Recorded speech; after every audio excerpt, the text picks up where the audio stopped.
Streaming from Madison, Wisconsin and Minneapolis, Minnesota. Straight to your personal devices. Available on all major platforms and YouTube. This is the Armchair Analysts Podcast. And here are your hosts, Ace and Johnny.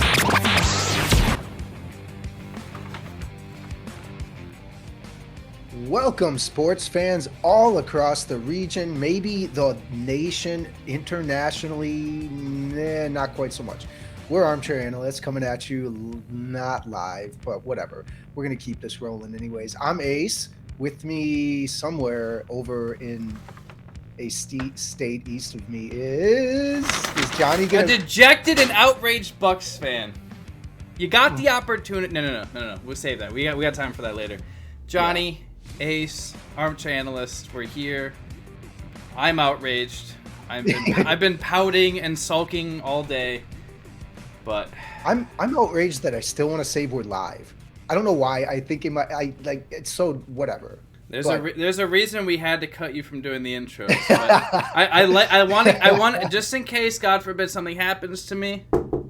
I want you to be able to do it just in case, because I can still comment from a hospital bed, but I need you to carry it a little bit. So I want to keep you fresh. I got to keep you fresh. IV pumped in you or whatever the case. I'll have the Jameson IV keeping me alive. But all right, so obviously we'll be discussing the Bucks game last night. Bullshit. But we do have other things to talk about, some more fun than others, some kind of goofy, and some actually pretty damn funny. So we'll kick it off with my random rant, which is relevant to wedding season. Regional Roundup. Obviously, we're talking about Bucks recap Game 5. Holy crap, that was awful. Charles Woodson gets a new gig. Vikings, Danielle, Hunter, and Sheldon Richardson, ? I don't know what Ace has planned there, but that's a thing. They signed. They signed, what, a napkin, a piece of paper? A football? Okay. Sure. Yeah, that's how good their contracts are. This story I know nothing about. This is Ace's baby, the PGA Tour $40 million impact fund story, which it should be an inspiration to us all. Clip of the week, actually, I listened to TNT postgame, and courtesy of Johnny. Charles Barkley says some of the dumbest stuff, but I still love him to death. But this one was actually pretty spot on, so we'll play that for you guys. Tee off topic, it's basically we're going to dive in a little bit more into the Bucks Game 6, outlook for the series, and there's a whole slew of injuries and game-changing things that happened in the last 24 hours, so we might dive into that as well. And then we'll round it out with Ace's Quick Six, because why the hell would you not want to hear Ace talk with that glorious voice of his? God, I love him. Sometimes, listeners, I love Johnny. Only sometimes? You may think he's being facetious, but I know I'm not gonna. We don't need. It depends on what your wedding gift is. If your wedding gift is good, I might be even nicer to you. Who knows? We'll see. I think you'll like it. All right. A drone. No. I can't put that on the registry. Expectations? Come on. Expectations are up here, and you're going to get me a freaking paper airplane, I bet. You have a doctor friend I've heard of. He already gave me his gift, actually, technically. All right. You're digressing here, Ace. Yeah, I got things to do today, so let's get rolling. All right. Random rant. It is wedding season, so this is very topical, as I've already given one. Ace is going to have to give one very shortly here.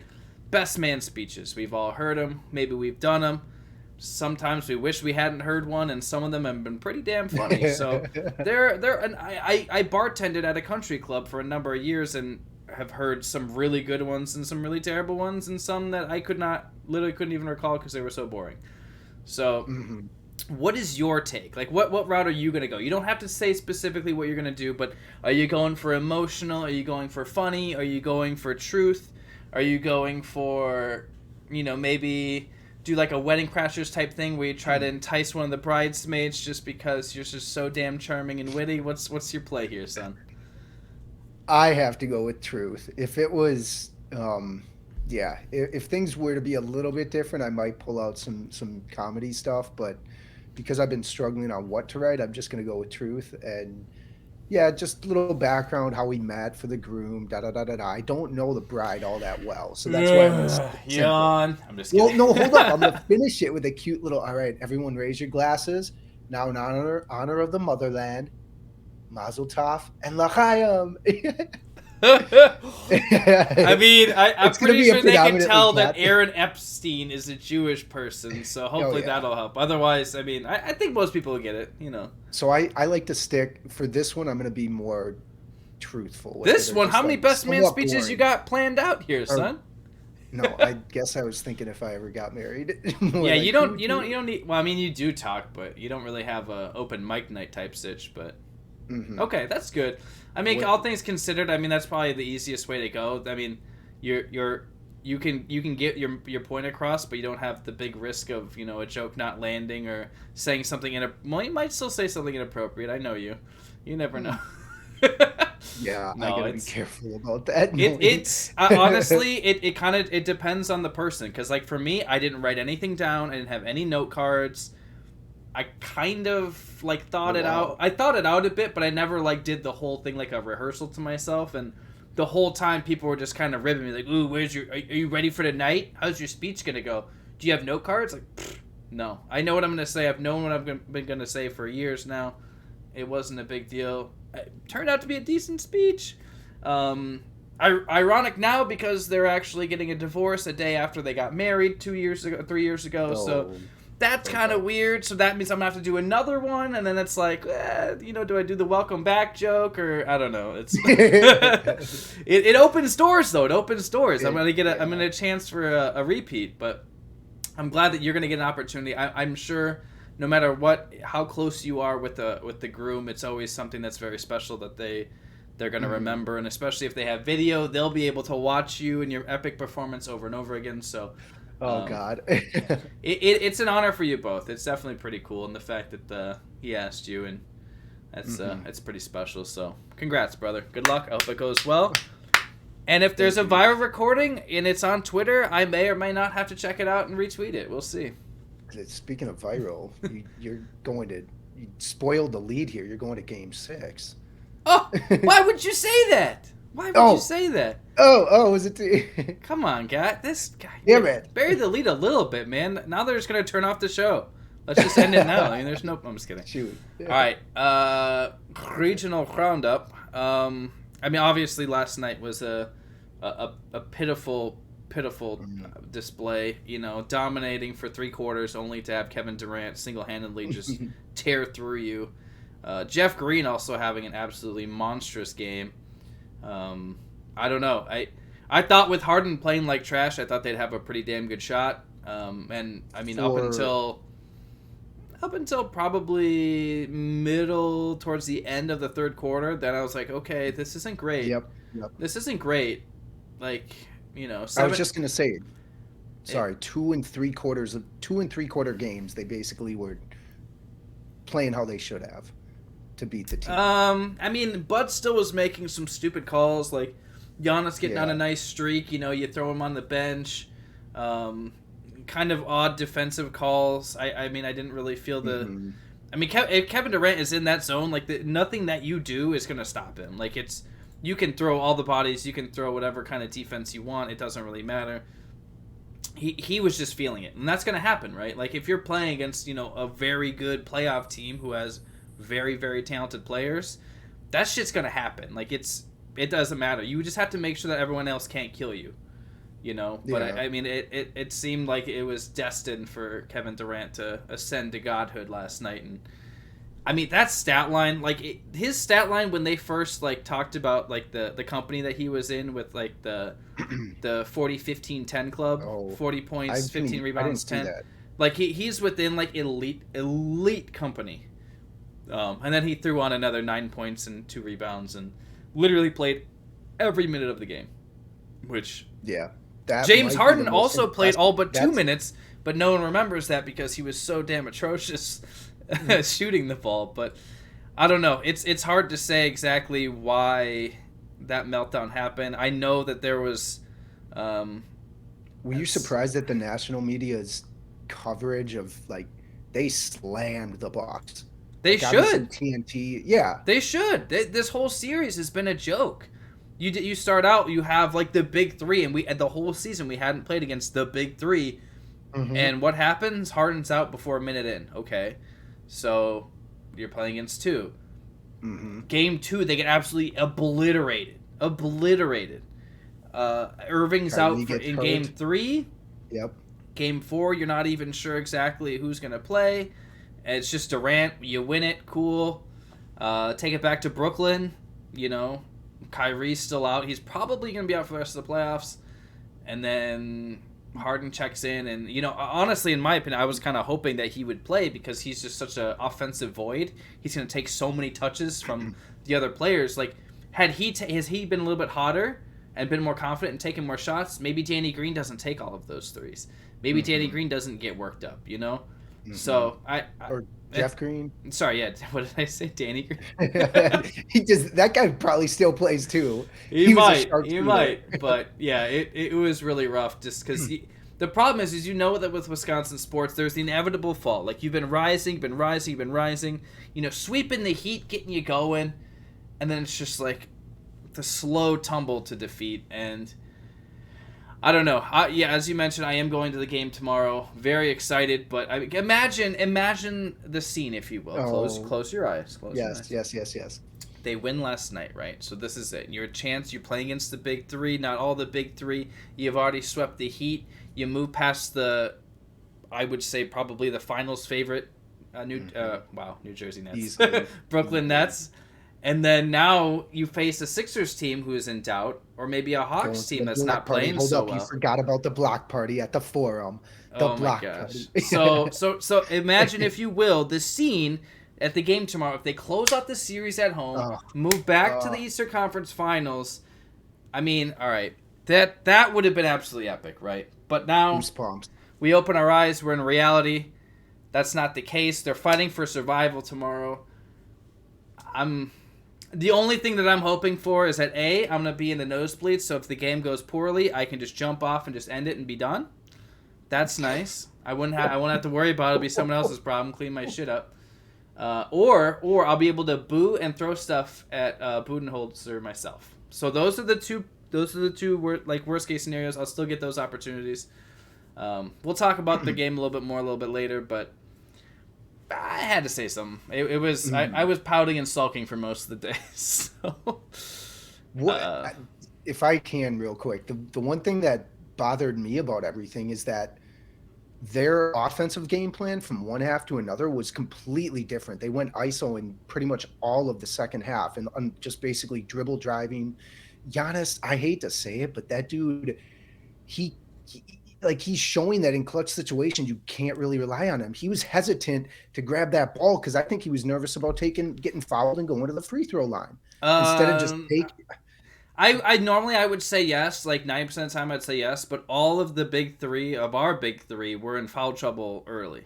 Yeah, they got early fouls on them. PJ Tucker, I think.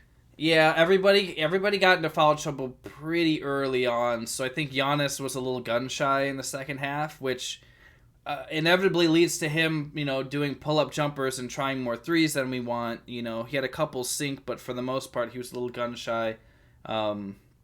And then at some point, I think all of a sudden maybe they saw the scoreboard and like, oh shit, like we actually have to start shooting the damn ball and making some points. So that's where I wish he would.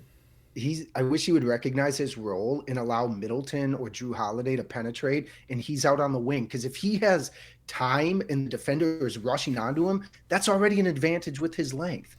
Yeah, but then Chris was getting destroyed on defense. Like he was getting just smothered by KD. Oh. Well, like it wasn't the same game. I know that home court is a big deal, but like I think you could feel it. The players even look different, but we'll save that for a little bit later, sir. Stop trying to egg me on, you dick. Sorry. All right. Charles Woodson, my idol. You can't see it. I got a little Chuck shrine, and also on my mantle. Every time we move to a new place, boom, big Chuckles goes right there. Yep. Probably one of my favorite players of all time. So I don't know what the context is behind this. I don't know why it happened, whatever. But he was let go by ESPN after only 3 seasons, which I did not know that. I didn't see any news about it. And you're damn right that would have picked up on my radar because he's my boy. But just as good news because, screw ESPN.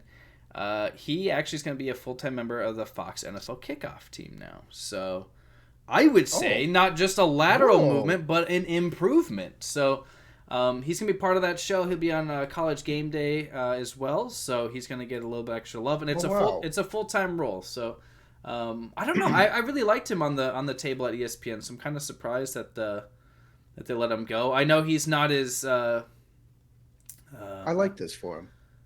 Yeah. Oh, me too. I guess he wasn't. ESPN likes to have the dramatic people, to get people. Yeah. And, he's I wouldn't say soft spoken. I mean, the guy's got a very, very deep voice, but he's a very deep baritone. But it's just he's not going to say anything controversial. He's not going to say anything crazy. He's just going to give you the facts. He's just going to give it to you, in his way. So like Jake Glazer. Yes, actually, he very candid, dry sense of humor. Sure. So proud of that for him. Really excited to watch him on Fox. So I thought that was pretty cool. But now we get to the top of that. Everyone wants to hear about Danielle Hunter, I believe is how you on say the it, Viking side. No, Danielle. I don't know. It is pronounced like Danielle. I know. No, I had to emasculate him, even though he can't hear me. So they restructured a deal with him. It's not 100% certain. Well, receives $5.6 million this year. His new roster bonus is $18 million next year. And we also, one second. Sheldon Richardson, I believe, agreed to an extension. They brought him back as well to the team, which is good as the interior lineman on the defensive side. And then obviously Hunter missed last year because I'm a little nervous. He might have had the same neck injury that forced Nick Collins to retire. Hey. And Xavier Rhodes, I think, had a battle. He wouldn't have redone a deal because Nick Collins, like that happened and he was just done. Okay. He was just out. Like the doctor's like, no, like you can't. Well, he missed all of last year because of this, and we thought we had no clue going into the training camp last year at this time there was a problem, right? Because you're coming off the season. Anything gets repaired, great, but there was whispered last year, so it's good to see him back in the lineup. Yeah, whispers, or at least back on the field, I should say. But you guys definitely need the help. There's no doubt about that. The defensive side of the ball, especially defensive, somehow become the Achilles heel from a team that had a fantastic defense for almost all of my lifetime. So, pass rush and cornerback, the two biggest needs of almost every NFL team. We're not getting any younger either on the defensive side, especially if Jeff Gladney doesn't play. The second-year player who got arrested earlier this summer. Your boy.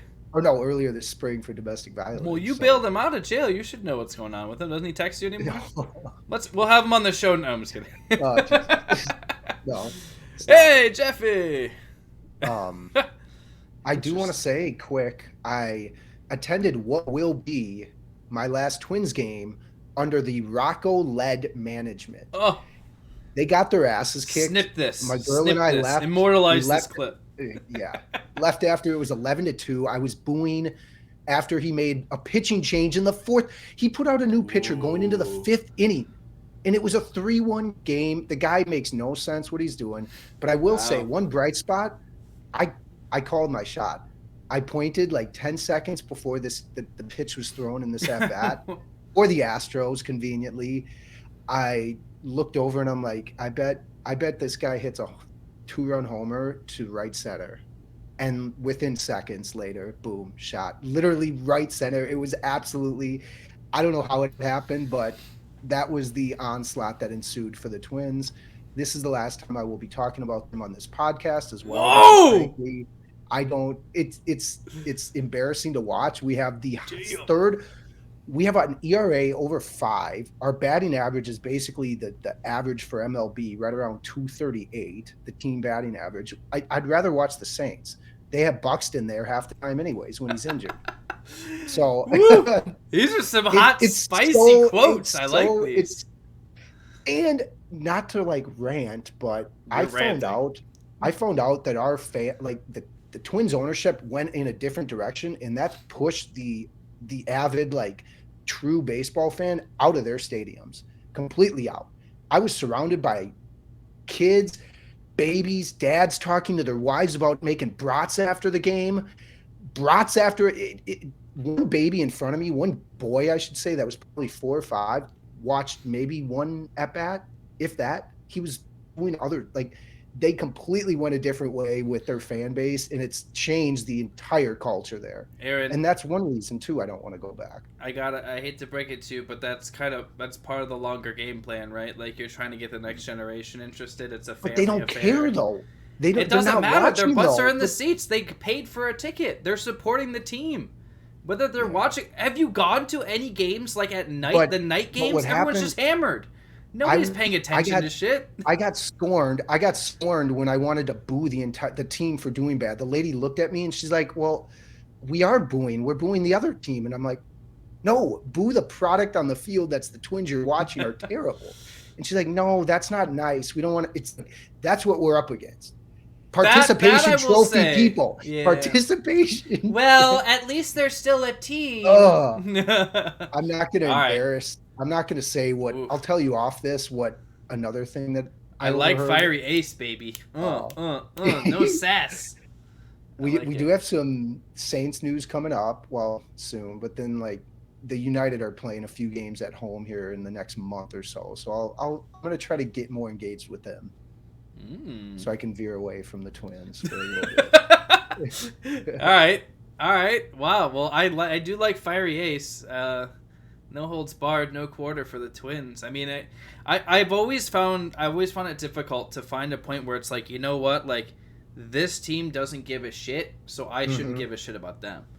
Yeah. It's very hard for me. I mean, obviously I'm surrounded by Bucks, Brewers, and Packers stuff, so it's a weird relationship, but I mean, kind of like the girlfriend thing again. Like, you know, she cheats on you, she lets you down, and you're like, nah, maybe she's changed. We'll try it again. We'll give it another round.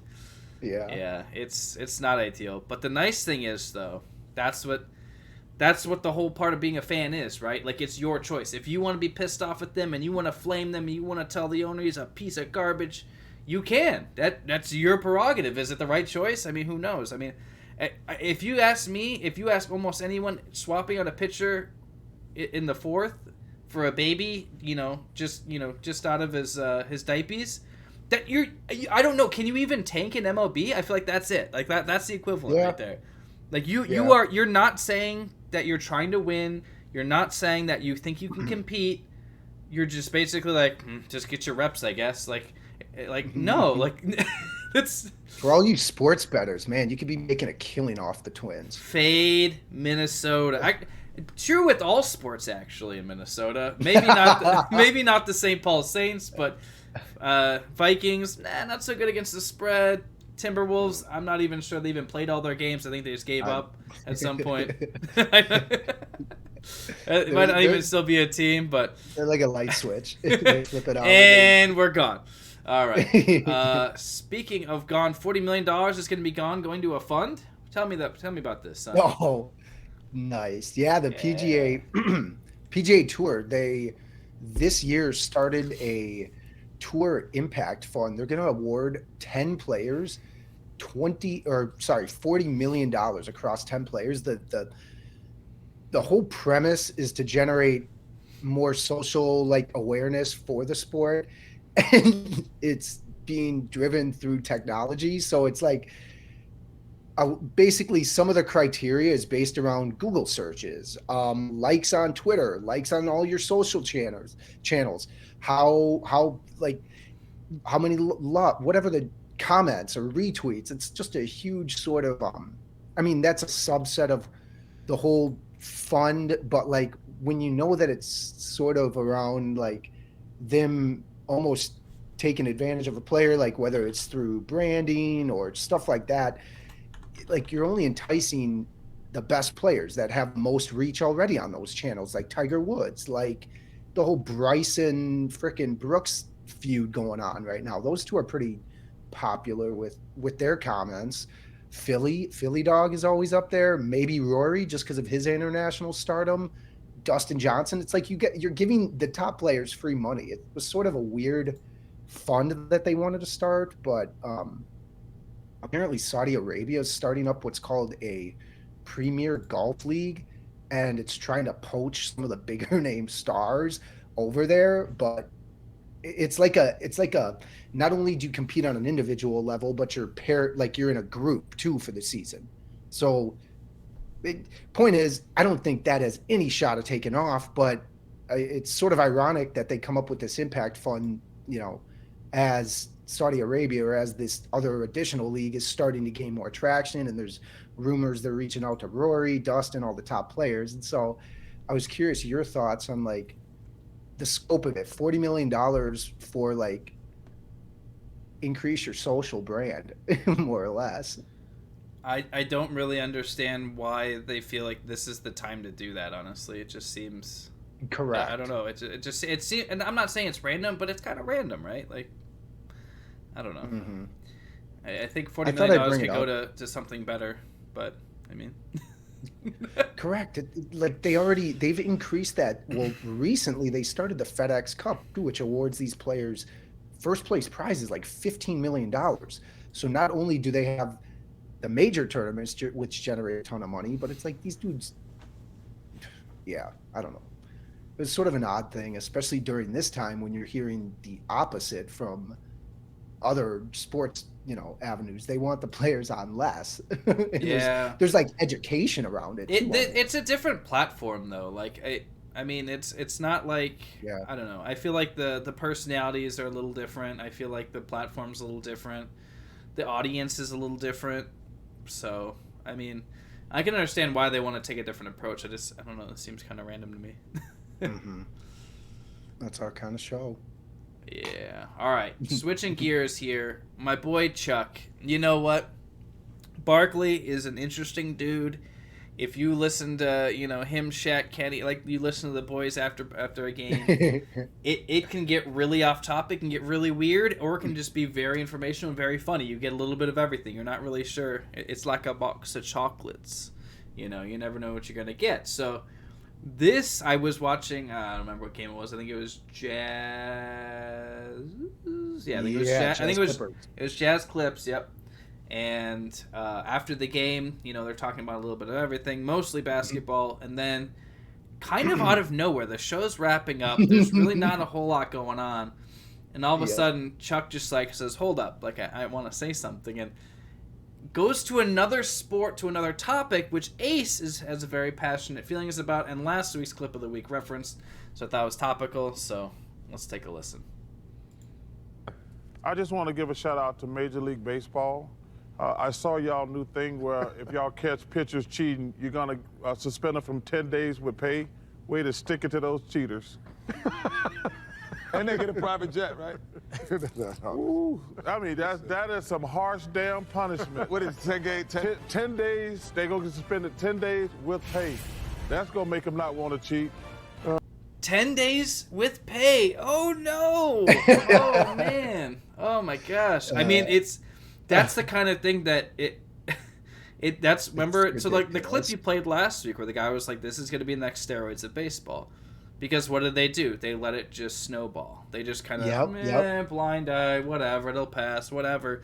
This feels like more of the same. Like, if I were to break the rules at my company, like really break rules, and they're like, you know what? Take a week and a half, buddy. Don't. Well, that was bad, but or the comments that Garrett Cole made, basically bringing down hey, it's passed down from generations. You're basically admitting you've used spider tack or whatever, a substance to help with the ball, and he doesn't get. There's nothing on.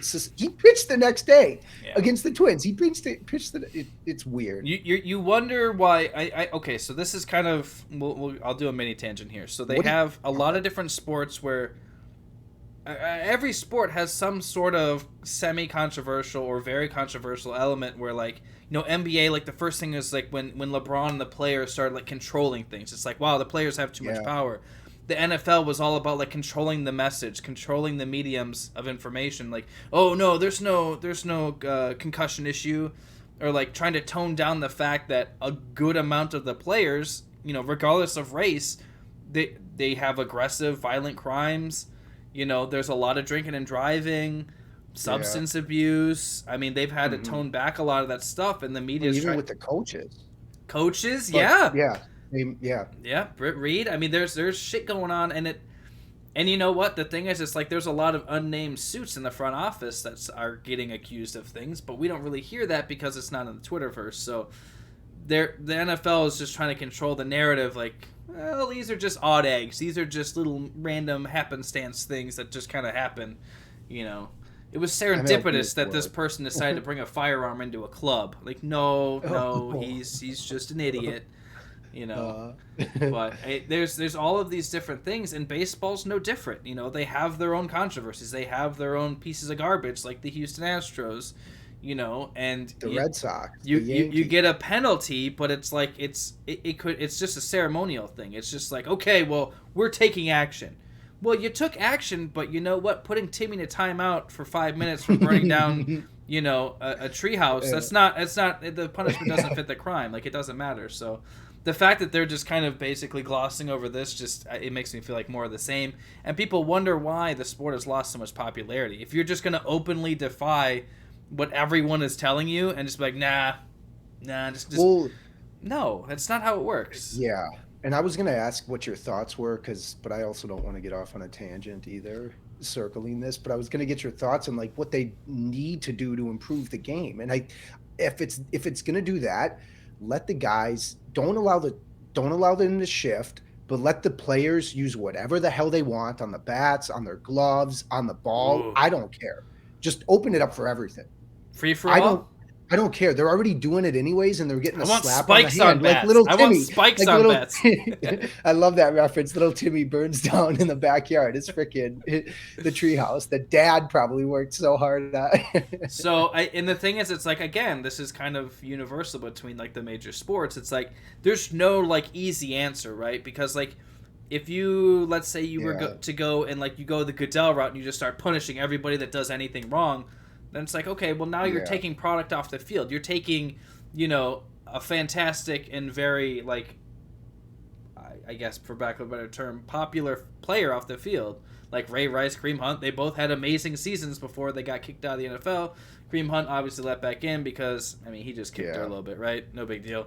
Sure, give him a new job on the Browns. But like in the NBA, like if the players are getting out of hand, you know, they're complaining too much to the refs, they're crying over the players and the owners. I mean, you can't squelch LeBron.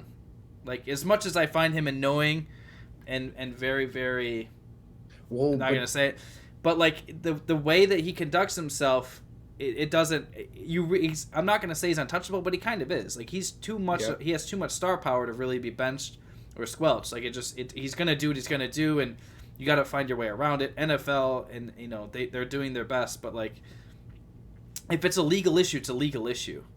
You can officially have a statement, but I feel like, you know, if there was no evidence and nothing happened in court, a player should not be suspended. You know, like, why? What's the point? So, I mean, for baseball, I have no idea how. Like, if you start letting anybody do anything, I don't know. It turns into the Wild Wild West. You know, everybody's doing their thing. Little Timmy needs a pop gun now. Yep, Timmy's gonna get a chainsaw and tear down the neighbor's house. So, all right, I'm sure we'll hear plenty more of that. So we'll definitely be able to talk about that. All right, so quickly now, we talked a little bit about it. The Bucks getting absolutely trounced, embarrassed, horrible time for everybody involved. Positive note: Game 6, obviously at home. They've been very strong. Won all the games. Both teams. Both teams have won all the games. Home court has been very, very, very important. I don't know. I think there's a lot. We had a lot more opportunities left on the court, which, I mean, obviously you can say that with any loss, but I mean, Harden is not healthy. If Harden's they don't go not after healthy. Harden, Irving is officially out. Harden's officially playing in Game 6. He's going to be as effective as he was in Game 5. I can promise you that, Bucks fans. It was a weird game in the fact that we led for so long, but our bench did so little. Because that's actually been what's been fueling a lot of these big wins, like Bryn Forbes, Bobby Portis. You know, the weird thing is even I know that we were praising PJ. PJ didn't score a point last night. He didn't score a single point. I can double check, but I'm 90% sure he didn't score a single point. He did not.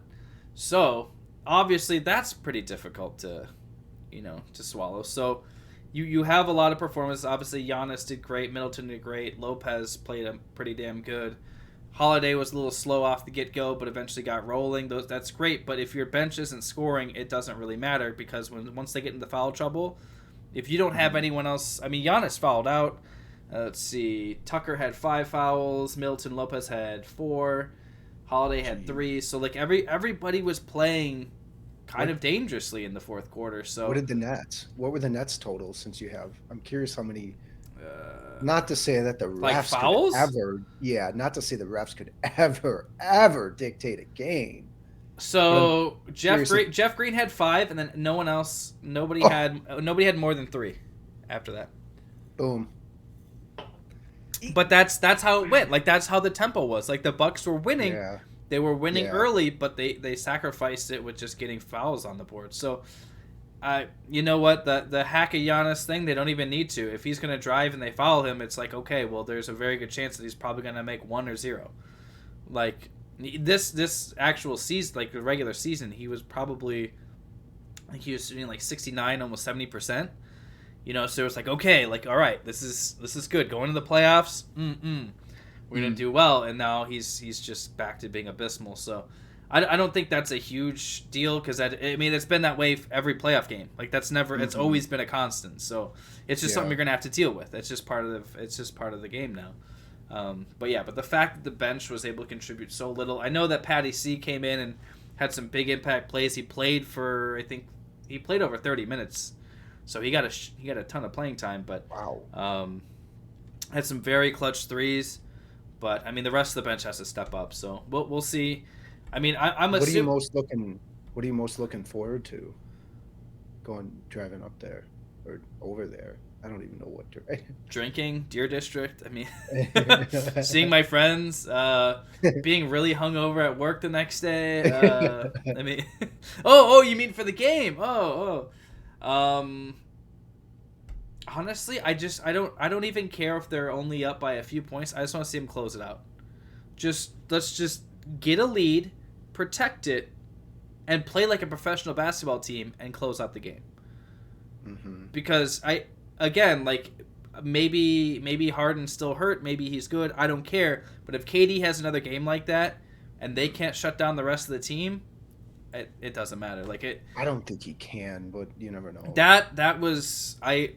I mean, the thing is, it's like you saw him, like, he really hit his stride, like, right before halftime. Like, he started heating up, and I was like, I mean, we've seen this Kevin Durant how many times, right? We've seen him OKC. We've seen him in Golden State. And that's why Brooklyn was like, all right, we'll let him sit for a year while he heals, and then we'll just reap the rewards later. Like, he's not lost a step. Like, he's still Tarantula. He's still Tarantula. Yeah. That's why Harden, you got to force him to beat you in this next game. Yeah, that means you have to double force the ball out of Durant's hands as much as physically possible. But I mean, he made a ridiculous shot late in that game when he hit that 3 when Harden like kind of fumbled the ball. I don't know how many seconds were left. Harden wound the clock down to like 3-4 seconds left on the shot clock, and Durant rushed there, was able to help out and put up that 3 over Middleton. Like, how are you going to stop that? It's impossible. That's what I'm saying. Like, once he's feeling it, like, that's his game. Like, every player at some point, every like superstar, there's a point, sometimes multiple in the season, where it's just like, it just clicks and you're just going. And that was last night. So it's like, you know what? It would have been nice to take one right now, so there's a little bit less pressure. But I mean, it is what it is. As a stupidly optimistic fan, I think they can win next game, and then maybe Game 7 actually possibly win the series. But from when they were still playing the Heat, I had low expectations, because this playoff team, for whatever reason, I don't know. It's just it's not the same in the playoffs. It's just like they're one of the healthier teams though, outside of Dante. Yes, sure, that's great. But I mean, if like I said, if the bench isn't playing, it doesn't matter. I mean, sure, Giannis will get like 25, 30 a game, which is great. Middleton will get like 15 to 25, depending on the night. Holiday will play amazing defense, have a really well-rounded game. But I mean, if he scores over 25, I mean, I'll be pretty surprised. So. Yeah, that's gonna look good. Yeah, so my parting note for this. So, you might have heard of this player, Kareem Abdul-Jabbar. You might have heard of him, formerly known as Lou Alcindor, former Buck, multi-time NBA champion and Hall of Famer. He was quoted. I didn't listen to it because I was too pissed off at the time, but I see that he has a quote that's been circulating around social media. That says that this team, as currently constructed, is not capable of winning an NBA title. The Milwaukee Bucks. Ouch. Your most prolific player in franchise history, Giannis notwithstanding, has said that you, as currently constructed, cannot win an NBA championship. Is that on the GM? Direct? Yeah, direct. I don't know. I don't think so. I don't think so because I honestly, a lot of people were questioning the moves that they made, and I feel like it's pretty solid. You know, at first I was pretty skeptical, but I mean the pieces are greater than the sum of their parts, right? Like you pick up a lot of these veterans, and because you have Giannis got the Supermax, you got Holiday, you got Middleton, Lopez, you got all these big players. They're taking up a good part of the salary cap, so you sign some journeymen. Great. On paper, at first, it didn't feel great. Took a little bit for them to gel, but I mean, in that Heat series, everybody just took turns just having a day. Bobby Portis come in, have a great game. Bryn Forbes would come in, knock down 13 threes or whatever it was. Has a record-setting day. Everyone's been able to put up big numbers and contribute. Dante, even obviously before he got hurt, was having a great year. So it's hard to say. It seems like the easy scapegoat, but it feels like there's a lot of coaching. It's a lot of coaching stuff. I wouldn't say it's the only thing holding them back, but I will say it's definitely a factor.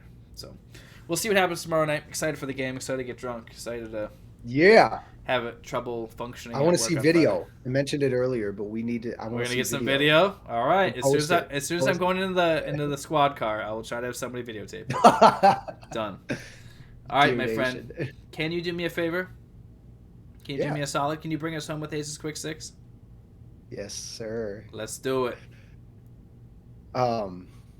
Ace's Quick Six back for another run. This time it's going to be a little more basketball here as we wind down the show. We're going to do a pick'em. Well, first off, where do you think the Bucks are ranked on the 7 teams left? Wait, how many? However, where do you think they rank on the NBA Finals odds to win the title? The odds to win the title, where do you think they rank? It's at least 4th. 6th. Oh! Vegas odds has them at plus 1,000 to win. And of course, the team they're playing, the Brooklyn Nets, are the favorite. So what I want us to do, go back and forth. I'll just, so that's the Nets, the Suns, the Jazz, Clippers, 76ers, and the Bucks. So those 6. We'll leave out the Hawks because Hawks are plus 5,000. If they win, it'd be a miracle. What? You hating on Trey? Wow. If you want to take the Hawks, you can. But I was going to say, between those 6 teams, who do you want? Who's your first round pick? We'll do 3 rounds, obviously.